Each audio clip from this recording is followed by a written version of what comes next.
People of color often arrive with a host of experiences of being devalued in society. One of the reasons that many of them end up wanting African American therapists or therapists of color is because they feel like they will understand those experiences. Yes, because requiring a healthcare provider to match one's own skin color denotes a higher quality of personal care, and such demands are so in fashion these days.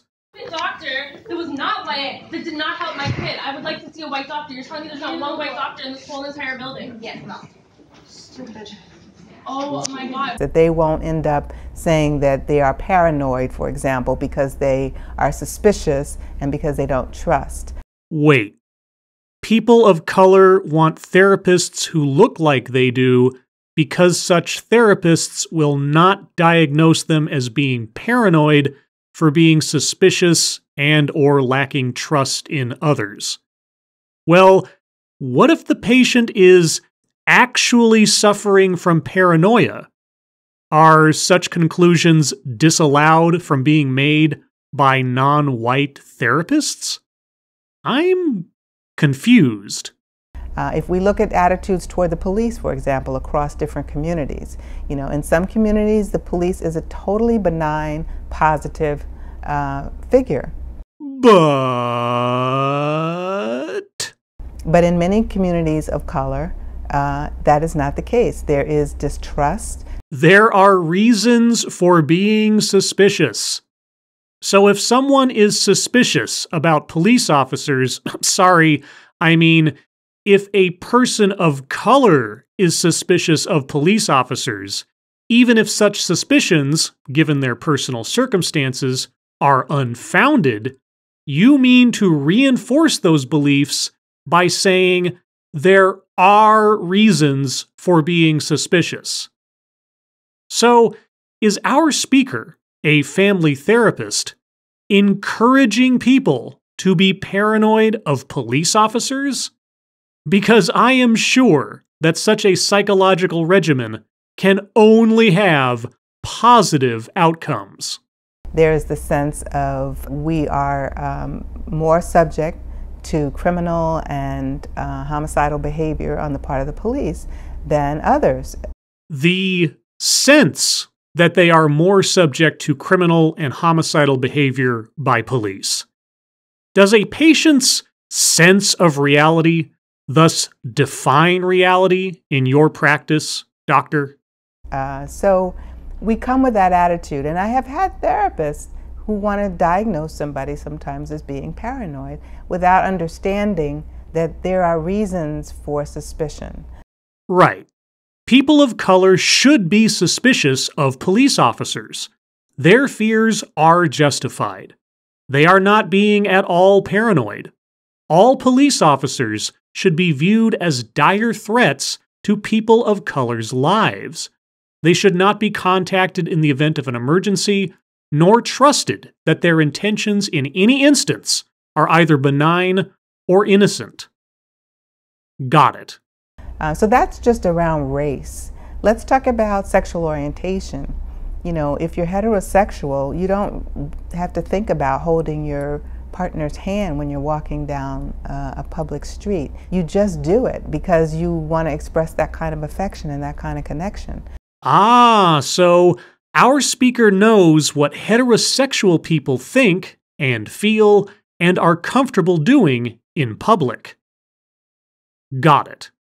But when you are gay and lesbian, it's generally something you think about. Oh, by all means. Tell us what gay and lesbian people think about. I am fascinated by this very refined sixth sense of sexual orientation mind reading. And the reason that you think about it is because it's not that safe out here. Even though we have gay marriage passed in many states now, people are still getting beaten up and killed on the street simply because they are of a different sexual orientation. In 2015, 14,997 law enforcement agencies reported 5,818 single bias incidents of hate crimes. Of those 5,818, 18.1% were committed on the basis of sexual orientation. That comes to approximately 1,053 such crimes. 1,053 incidents out of a U.S. population of 323 million. So, is our doctor, perhaps, promoting unreasonable paranoia in some of her patients? And so that mindset follows you. That's part of the burden of being in a marginalized group. Demographic. Race and sexual orientation does not constitute a group. They are demographics. But anyway, so when non-white, non-straight patients come to our speaker, she classifies them either on sight or on understanding as marginalized individuals who have entirely justifiable reasons to be suspicious every day of their lives based solely on what they look like or who they prefer to sleep with. Because for a mental health care provider to possess such a perspective on their patients, and as an approach towards family therapy, isn't at all unhealthy. Got it. When you intersect with somebody whose life is based on privilege, who doesn't generally think about those things, doesn't think about how those things permeate through your relationships and what you do with that and how it affects you in terms of how you feel about yourself, then you have a big gap there. When you intersect with someone whose life is based on privilege, would that be anyone who is white and or straight? Because non-white and non-straight people are automatically bereft of any privileges in life and all bear the burden of being inherently marginalized and must fear the police and be wary of expressing their affections out in public. Because they all have reasons to be suspicious. They all have reason to fear law enforcement, or anyone else that might look at them sideways. And operating like that is a psychologically healthy way to live. Got it. People are everywhere walking with their identities. You know, you don't leave your identity outside the therapy room when you come in. But what if I forget my wallet in the waiting room? You don't change from bringing in your white identity or your Puerto Rican identity or your gender. You don't change from being a man or a female when you come into therapy. That's transphobic, I think. But that aside, what if I don't think of myself as having a Puerto Rican identity or a male identity? What if I only think of myself by my given name? Is that not good enough? In order to really understand a person, we need to be able to take account to the multiple identities. So we can't just talk about someone as a woman and think that we're really understanding them if we don't take into account that this woman has a particular sexual orientation, has a particular race or ethnicity. We need to consider multiple identities. We cannot just take someone on based on a singular attribute. Because I recently heard from someone the exact opposite. If you're heterosexual, you don't have to think about holding your partner's hand when you're walking down a public street. You just do it because you want to express that kind of affection and that kind of connection. But when you are gay and lesbian, it's generally something you think about. So, should we make assumptions about people based on singular aspects, or shouldn't we, Doctor? So it's a very pivotal concept. And on top of those multiple identities, the other key point about intersectionality. Intersection. The process by which you can take a box full of Hot Wheels cars and call it a monster truck rally. Is that it allows us to look at different locations in terms of privilege and subjugation. Privilege and subjugation. Wow. All right, doctor. Please tell me, based on any particular personal attribute, what is its privilege score or its subjugation score? Because I am dying to know my personal total. It represents the complexity that we each embody. Just for an example of intersectionality, so I am an African American woman. I'm also a middle class African American woman. I'm also a divorced African American woman. And I'm also heterosexual. So if we look at those different identities, as an African American, that is a subjugated identity. African American is a subjugated identity.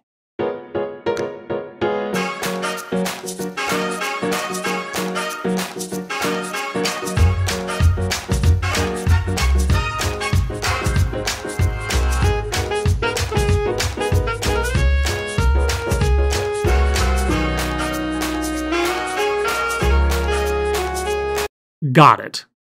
That is an identity that has been associated with institutional, cultural racism. If you look at my class identity at this point, it's a privileged one, a relatively privileged one. Now, of course, it's like always compared to what? I'm less privileged than an upper class black woman, right? Right. But relative to working income, working class income, or lower income people, I am relatively privileged as a middle class. Aha! So our speaker is relatively privileged. I wonder what happens when she encounters patients who are more subjugated than she is. I mean, how can she possibly relate? Because, you know... When you intersect with somebody whose life is based on privilege, who doesn't generally think about those things, doesn't think about how those things permeate through your relationships and what you do with that and how it affects you in terms of how you feel about yourself, then you have a big gap there.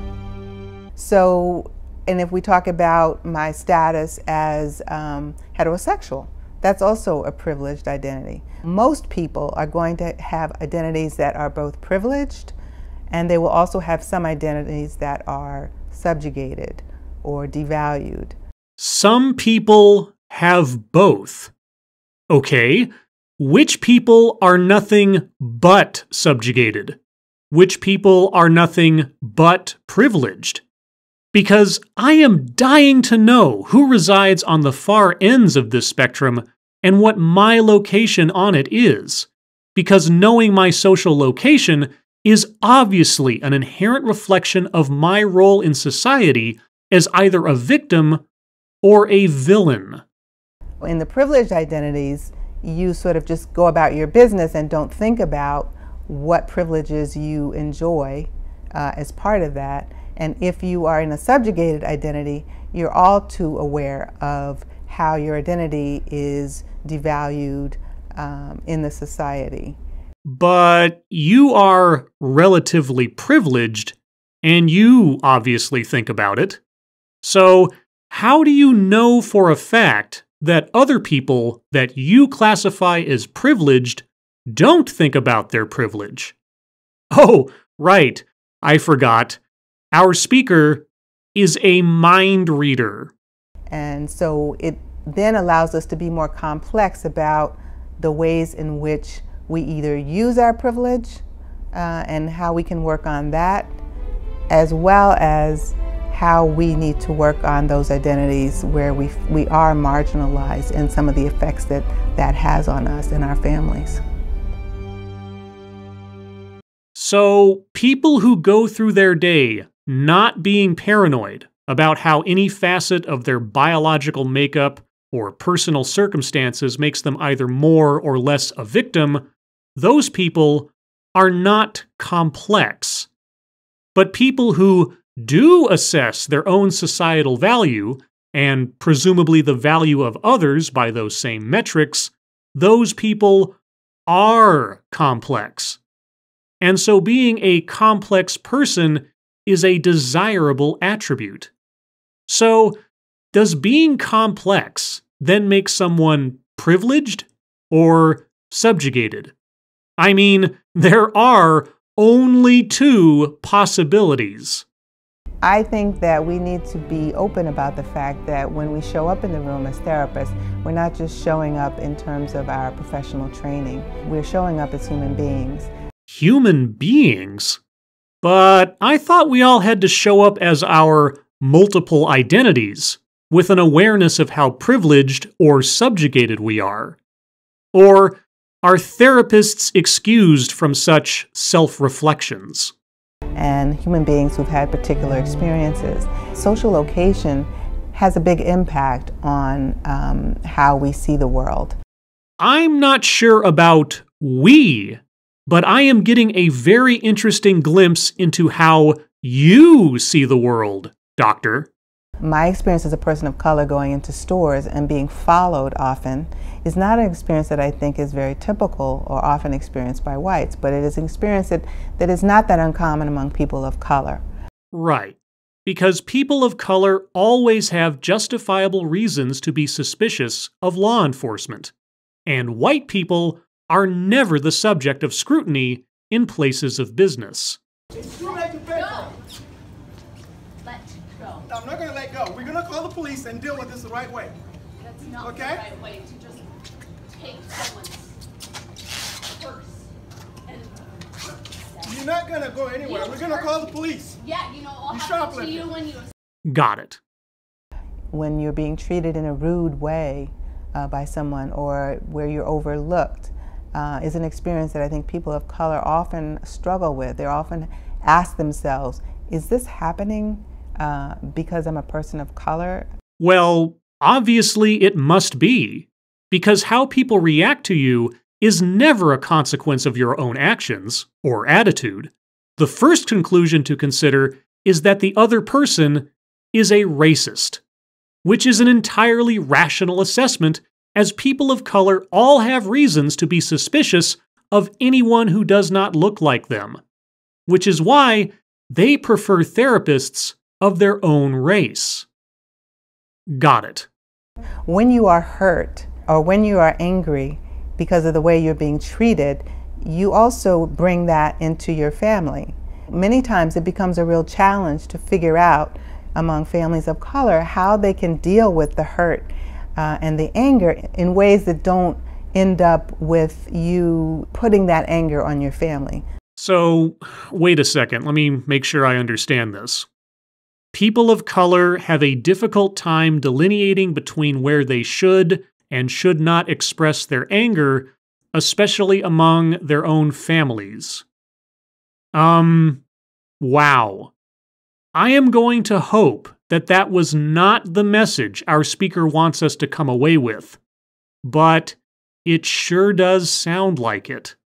The film Straight Outta Brooklyn was a good example of a way in which a father who was struggling very much with employment and racism with his employer, and the relationship between that and his abuse of his wife was very well detailed. So you're citing a work of fiction to support your perspective on real-life situations. Got it. And it's not that it was to make that a justification for that treatment, but it is to understand that man in his physically abusive behavior, you do need to take into account the abuse that he is experiencing out in the world. Yes. A parent experiencing hardships at work or in life, or who suffer from alcoholism, and then consequently bring those frustrations home, which then fuel familial abuse, this only happens to people of color. I have to believe that is not what she is meaning to say. In order for him to really be seen by you, we need to see people fully. And to see people fully, we need to recognize the different identities they are occupying and what goes along with those identities.